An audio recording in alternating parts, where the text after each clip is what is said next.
Olá, bonitos! Vamos falar um pouquinho agora sobre a colocação pronominal. Nós já falamos em outro momento sobre os pronomes e agora nós vamos ver algumas regrinhas para colocar esses pronomes, que são os pronomes pessoais do caso oblíquo. Nós temos três tipos de colocação. Próclise, com o pronome na frente do verbo, ênclise, com o pronome depois do verbo, e temos a mesóclise, que, grosso modo, é o pronome no meio do verbo. No Brasil, nós temos a tendência a falar procliticamente, ou seja, nós gostamos de usar mais o pronome na frente do verbo. Isso não está errado, só que em alguns momentos isso não é permitido pela gramática, e daí nós temos de reescrever a frase ou colocá-la da forma de ênclise. Por exemplo, é comum que nós falemos te amo, é comum que nós digamos me empresta a borracha. E tudo bem, na língua do dia a dia. Mas o que acontece quando nós vamos escrever? A gramática não permite que nós iniciemos frases com me, te, se, nos, vos, lhe, lhes, o, a, os, as, que são pronomes oblíquos. Quando eu tenho um contexto assim, eu quero reescrever numa redação, por exemplo, ou eu vou dizer eu te amo, porque quando eu tenho esse pronome pessoal do caso reto na frente, obrigatoriamente ele puxa para perto de si o pronome oblíquo. E aí eu teria uma próclise, porque está antes do verbo. Ou eu escreveria amo-te, porque daí eu trouxe o pronome para depois do verbo e está tudo bem, certo?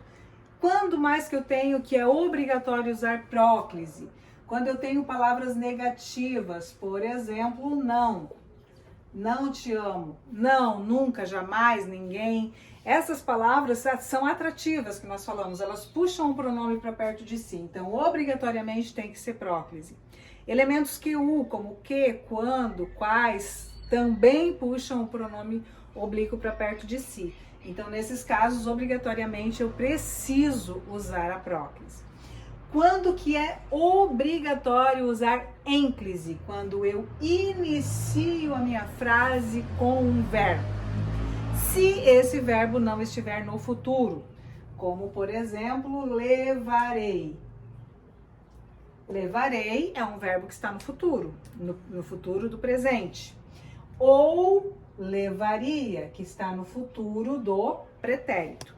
Se eu quiser iniciar uma frase com esse verbo, então, por exemplo, eu não posso dizer te levarei comigo. Não posso. Por quê? Porque eu não posso iniciar a minha frase com pronome te, se, nos, vos, certo?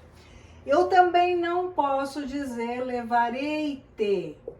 Por quê? Porque a gramática não permite que depois de um verbo no futuro eu tenha um pronome oblíquo. Então, o que eu tenho que fazer? Usar a chiquetosa da mesóclise. Como assim? Como é que eu faço uma mesóclise? Eu pego o verbo, levarei vem de que verbo? Levar. Então, eu vou colocar aqui, levar. Uso o pronome que eu quero, o te. Levar, te. E aí eu coloco aquela desinência de futuro, que é o ei. Então, levar-te, ei. Bem bonito assim. Por exemplo, se eu tenho uma frase como lerei o livro nas férias. Aqui tá tudo bem, porque eu não tenho pronome. Mas eu não quero repetir a palavra livro no meu contexto. Então eu vou substituir por um pronome oblíquo, né? Porque não é sujeito, então tem que ser oblíquo. Qual é o pronome que substitui? O. Só porque o que acontece? Eu vou escrever isso aqui. Eu não posso dizer o lerei, né? Não posso, porque eu não posso iniciar a minha frase com pronome. Eu não posso colocar depois, porque a gramática não permite, a gramática normativa, né? Não permite que depois do futuro eu tenha um pronome. Então, eu vou ter que recorrer à mesóclise, porque eu quero começar a minha frase com o verbo.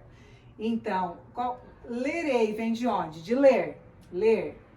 Qual é o pronome que eu vou usar? É o, que substitui o livro. O que falta aqui? O ei, a desinência de futuro. Só que ficou bem feio, né? Ler ou ei.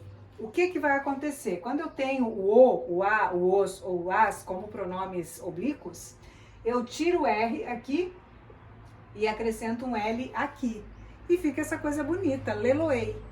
Ah, e o livro que você ganhou, leloei nas férias, certo? Beijaloeis assim que puder. Beijocas.